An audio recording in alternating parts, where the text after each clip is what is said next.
So yun guys, ngayon gagawa tayo ng ulam lato ay guso. Ayun yung pangnimpla natin. May asin bitsin na yan siya, paminta, sibuyas, kamatis, bawang, sili. Yan, may luya. So ito yung ating ulam. So may pinakulo na tayong tubig diyan. Lagay na natin guys.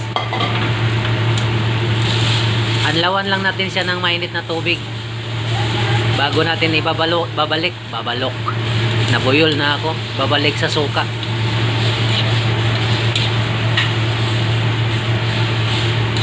Anong tawag nito sa Tagalog mga lods? Lato? Ay, iba yung lato eh. Gusto kasi ito sa amin. Ito yung halamang dagat.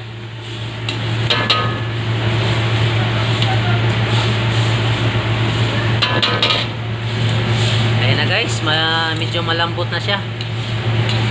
Lipat na natin sa suka.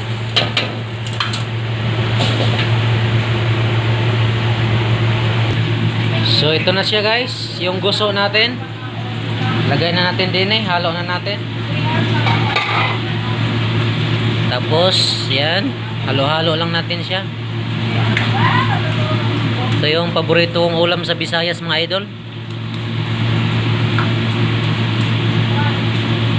Mayroon kang makikita ito sa dagat.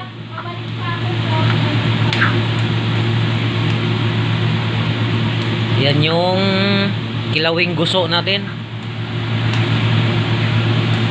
So sa hindi pa nakakaulam nito, pwede nyo itong gawin sa inyong bahay. Simpleng ano lang to ulam.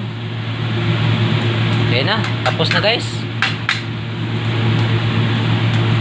Siyempre tikman natin.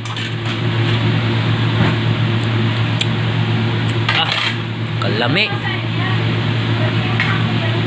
So yun guys, tapos na. Bye bye. Kain na day. Diba? Sarap yan. Diba? Kain na. Okay na.